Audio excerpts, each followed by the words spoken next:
Good evening.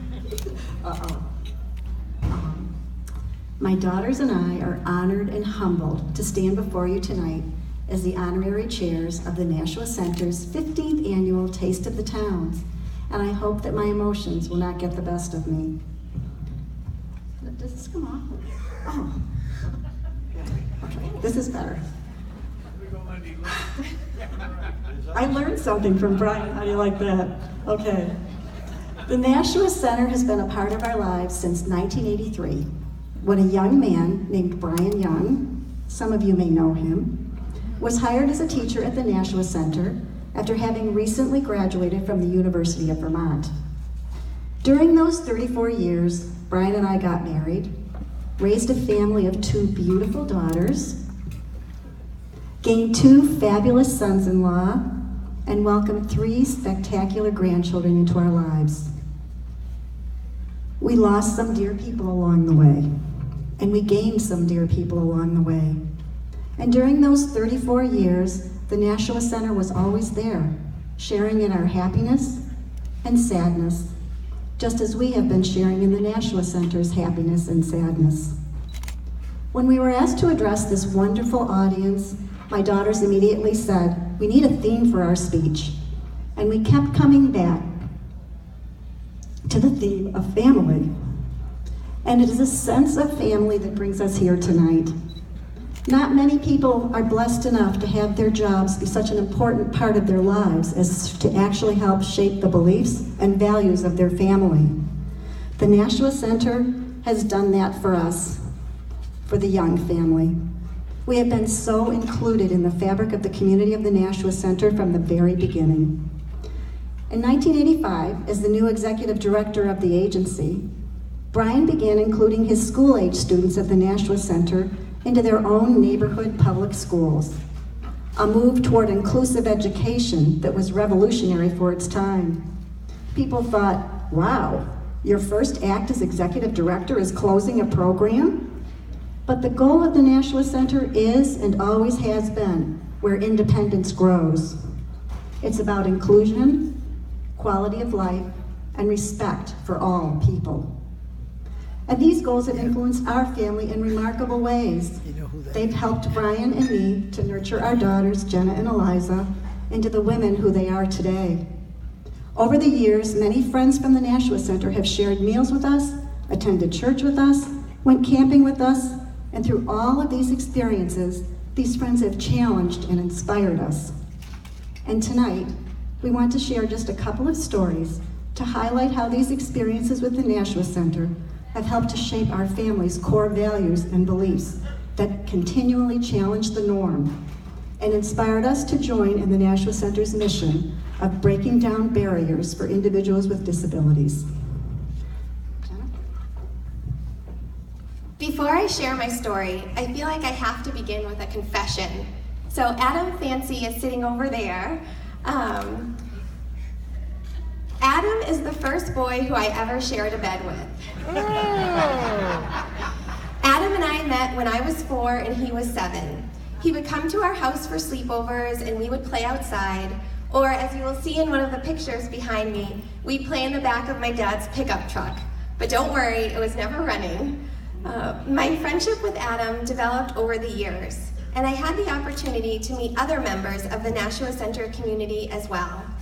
It was these relationships that helped me to begin to question the world around me. A friend from the Nashua Center came with our family to church one Sunday, and I was shocked to realize that we needed to use an old ramp hidden behind the building so that he could enter with his wheelchair. Why, I wondered, was the design of this church so unwelcoming? Why couldn't everyone use the same entrance? In my own elementary school, I became aware that many students with disabilities were in separate classes.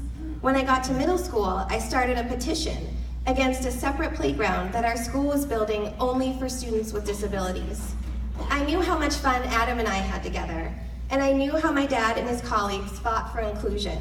Seeing the segregation at my school was troubling. Why, I wondered, couldn't we all just learn and play together?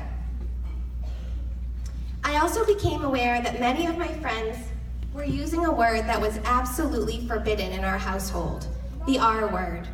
I began my own campaign on the playground to help my friends understand how deeply hurtful this word was, a campaign that I continue ever since. Why, I wondered, were so many people unaware of the discriminatory nature of this word? My friendships with Adam and other members of the Nashua Center community, along with all of my visits to the Nashua Center on school vacation days, and all of our family dinner conversations, brought these questions into focus for me at a young age, and into focus for my sister as well. Our childhoods were filled with experiences that helped us to understand the power of inclusion. Our parents and the Nashua Center family nurtured within us a deep respect for individual differences. And it was this upbringing that motivated me to define my own career in inclusive education, in hopes of following the great footsteps of my parents and the many committed individuals here at the Nashua Center. And now, as a parent myself, the Nashua Center continues to influence the next generation of our family and has inspired my husband, Brian, and me to pass on these values to our 3 children.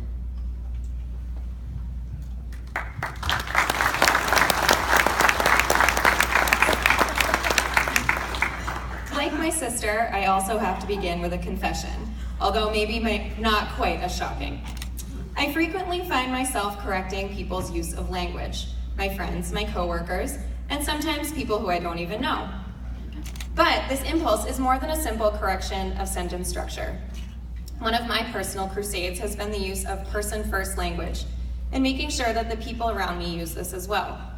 It is a small act that I am able to do each day to help support those around me to realize that every individual deserves to be treated as a person and that we should not define individuals by their disabilities. People deserve to be treated with respect and kindness. I carry this very prominent value of the Nashua Center with me every day. On my 27th birthday, I received a text from my father. It included the usual happy birthday greeting, but what really stuck with me was the end of the text message. He said, "I was 27 the year I started at the Nashua Center." As I sat there and read the text, I reflected on how the Nashua Center has been a part of my life since the very beginning. I have known no life without the Nashua Center in it.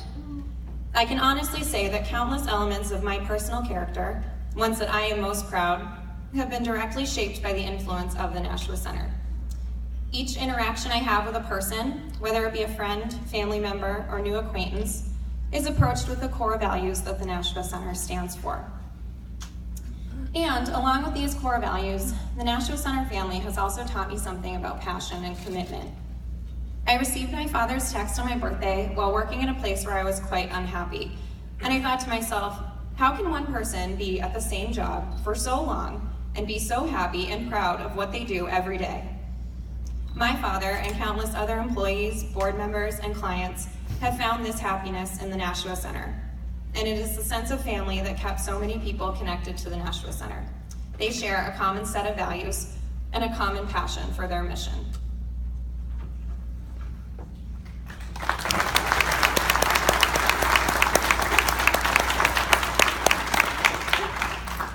As you can tell from our stories, the Nashua Center has influenced our family in a variety of ways. As we prepared to share our thoughts for tonight, Brian's one and only bit of advice for us was to not make it about Brian Young. It is about the Nashua Center. And yes, it is true. Tonight is about the Nashua Center. However, that's a very difficult task for me personally, to separate Brian from the Nashua Center. Years ago, I copied an inscription into a book that I gave Brian as a gift. And with a little bit of literary license, I'd like to change the words a bit on this well-loved poem by Bessie Stanley, originally written as, "That man is a success." I give you, that agency is a success. That agency is a success who has lived well, laughed often, and loved much, who has gained the respect of all people and the love of children, who has filled their niche and accomplished their tasks, who leaves the world better than they found it. Whether by an improved copy, a perfect poem, or a rescued soul, who never lacked appreciation of life's beauty or failed to express it, who looked for the best in others and gave the best they had. For over 30 years, the Nashua Center has continued to achieve success. It is clearly a place where independence grows. But as you've heard from us tonight, it is also a place where family grows. The Nashua Center has helped our family grow to value each and every person and to honor individuality. And the Nashua Center has helped our family to grow quite literally. Since Brian first began at the Nashua Center, we have embraced into a family that includes all of you here tonight. The future of the Nashua Center is in great hands, with a strong foundation, vibrant leadership, dedicated staff, an actively involved, caring board of directors, enthusiastic individuals, and committed, faithful donors like yourselves who are so very generous. We are family. We remain family. I didn't want to have to turn these pages, but last one.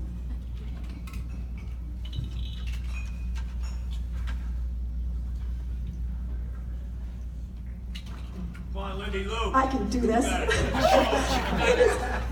It is an honor to be married to Brian Young. It is an honor to have my beautiful family. And it is an honor to be a part of the remarkable Nashua Center family.